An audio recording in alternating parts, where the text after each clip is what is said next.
ابو زرع کا نام تو تھا عبد الرحمن، لیکن کنیت مشہور ہو گئی، ابو زرع کے نام سے مشہور ہو گئے۔ یہ بھی بڑے محدثین میں سے تھے۔ ان کے زندگی کے دو واقعات بڑے عجیب ہیں۔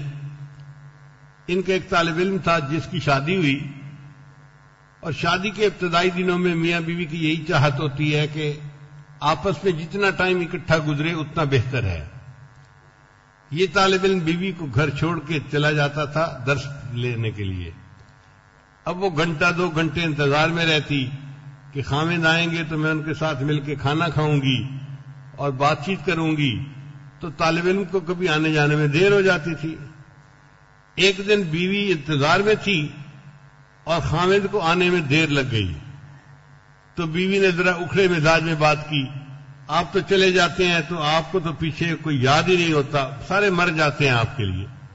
جیسے عورتیں اپنی کہانی سناتی ہیں نا، اس نے بھی اسی طرح سنائی کہ آپ کو تو میرا کوئی خیال ہی نہیں، لحاظ ہی نہیں، اتنی دیر سے آپ آئے ہیں۔ تو خامد نے اسے کہا کہ بھئی آج درس لمبا ہو گیا تو مجھے دیر ہو گئی، بہرحال میں علم حاصل کرنے کے لیے گیا تھا، کہیں وقت ضائع نہیں کرنے گیا تھا۔ اب بیوی غصے میں تھی، اس نے غصے میں آ کر کہہ دیا کہ تیرے استاد کو کچھ نہیں آتا، تو وہاں سے کیا سیکھے گا۔ اب جب بیوی نے استاد کے بارے میں بات کی تو طالب علم جو ہے وہ غصے میں آ گیا، اور اس نے غصے میں آ کر یہ کہہ دیا اگر میرے استاد کو 1,00,000 حدیثیں یاد نہ ہو تو میری طرف سے تمہیں 3 طلاق ہے۔ خیر رات گزر گئی، صبح کے وقت میاں بیوی دونوں کے دماغ ٹھنڈے ہوئے۔ اب بیوی بھی شرمندہ کہ میں اپنے خاوند کو جو مرضی کہہ لیتی، اس کے استاد کو مجھے کچھ نہیں کہنا چاہیے تھا، اور خاوند بھی شرمندہ کہ اگر اس نے بیوقوفی کر ہی لی تھی تو کم از کم مجھے تو طلاق نہیں کہنی چاہیے تھی۔ بیوی نے خاوند سے پوچھا کہ بتائیں جی مجھے طلاق ہوئی یا نہیں ہوئی، تو خاوند نے کہا کہ چونکہ میری طلاق مشروط تھی، کنڈیشنل تھی، اگر استاد کو 1,00,000 حدیثیں یاد نہ ہو تو تجھے طلاق۔ تو اب اس کا جواب تو میرے استاد ہی دے سکتے ہیں، میں پوچھ کے آتا ہوں۔ چنانچہ وہ نوجوان ابو زرع رحمۃ اللہ کی خدمت میں حاضر ہوا اور اس نے آ کے پورا قصہ سنایا کہ حضرت میں یہ سیاہ کارنامہ کر کے آ گیا ہوں، میں نے اپنی بیوی کو کہہ دیا ہے کہ اگر میرے استاد کو 1,00,000 حدیثیں یاد نہ ہو تو تمہیں 3 طلاق۔ اب بتائیں آپ کو 1,00,000 حدیثیں یاد ہیں یا نہیں؟ تو ابو زرع رحمۃ اللہ علیہ اس کی بات سن کر مسکرائے، فرمایا کہ جاؤ تم دونوں میاں بیوی بن کر رہو، 1,00,000 حدیثیں مجھے اس طرح یاد ہیں جس طرح عام لوگوں کو سورہ فاتحہ یاد ہوتی ہے۔ تو یہ اتنی شان والے محدث تھے۔ اور دوسرا ان کی زندگی کا واقعہ اس سے بھی عجیب ہے کہ بیمار تھے اور جو قریب طلباء تھے ان کو یہ فیل ہوا کہ حضرت کے بس آخری لمحات ہیں۔ جو بندے بیمار بندے کے قریب ہوں اور وہ محسوس کریں کہ اب آخری لمحات ہیں، تو ان کو چاہیے کہ وہ اس بندے کو کلمے کی تلقین کیا کریں۔ حدیث مبارکہ میں لقنوا موتاکم، تم اپنے مرنے والے بندے کو تلقین کیا کرو کلمے کی۔ اچھا اس معاملے میں تھوڑی سی وضاحت بھی ضروری ہے کہ اس موقع پر بہت سارے لوگ بڑی غلطیاں کرتے ہیں۔ سب سے پہلی غلطی تو یہ کرتے ہیں کہ جب ڈاکٹر دیکھتے ہیں نا کہ اب آخری لمحات ہیں اور وائٹل سائن نظر آ رہے ہیں اس کے مرنے کے، تو وہ نشے کا ٹیکہ لگا دیتے ہیں۔ اگر آپ مریض کے قریب ہیں تو ڈاکٹر کو اس وقت نشے کا ٹیکہ مت لگانے دیں۔ وہ کیوں لگاتے ہیں؟ ان کے ذہن میں چھری یہ ہوتی ہے جی کہ تکلیف سے بچانا ہے میت کو۔ بھئی یہ کافر کی موت نہیں، یہ مومن کی موت ہے۔ اگر اس کو موت کے وقت تکلیف بھی آئی تو یہ اس کے گناہوں کی بخشش کا ذریعہ بن جائے گی، اس لیے پریشانی کس بات کی ہے؟ اگر تکلیف ہوتی بھی ہے تو ہونے دو۔